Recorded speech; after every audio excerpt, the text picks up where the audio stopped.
اعوذ باللہ من الشیطان الرجیم بسم اللہ الرحمن الرحیم نحمدہ ونصلی علی رسولہ الکریم۔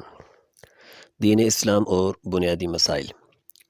آج کا جو ہمارا وظیفہ ہے وہ لفظ الرحیم جو اللہ تعالیٰ کا صفاتی نام ہے اس کے خواص کے بارے میں ہے۔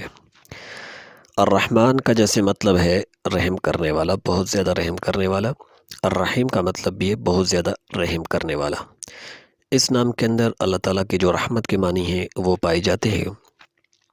اس کے خواص میں سے جو پہلا خواص ہے، یعنی جو شخص ہر دن 100 مرتبہ لفظ الرحیم کو پڑھنے کا معمول بنا لیتا ہے، اللہ تعالیٰ کی رحمت اس کو نصیب ہوتی ہے اور لوگوں کے دل اس کے لیے نرم ہو جاتے ہیں۔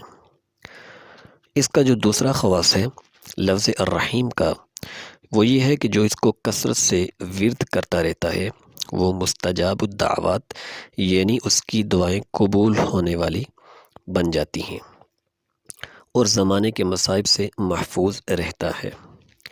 اس کا جو تیسرا خواص ہے وہ یہ ہے کہ جو شخص ہر دن لفظ الرحیم کو 500 مرتبہ پڑھے گا، اللہ تعالیٰ کی طرف سے اس کو بہت زیادہ دولت ملے گی اور اللہ تعالیٰ کی مخلوق اس پر مہربان و شفیق ہو جائے گی۔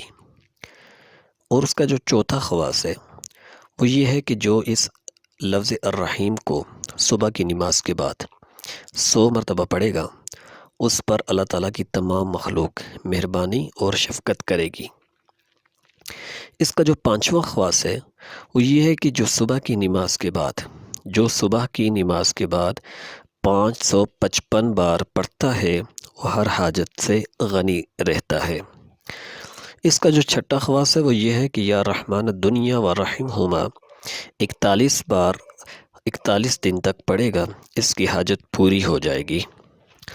اس کا جو چھٹا خواص، ساتواں خواص ہے وہ یہ ہے کہ جو شخص اسے روزانہ 100 مرتبہ پڑھے، اس کے دل میں شفقت پیدا ہو جاتی ہے، یعنی یہ دل کی نرمی کو پیدا کرتا ہے اور دل کی سختی کو ختم کرتا ہے۔ اگر کسی کا دل سخت ہو تو یہ روزانہ 100 مرتبہ اس کا ورد کرے۔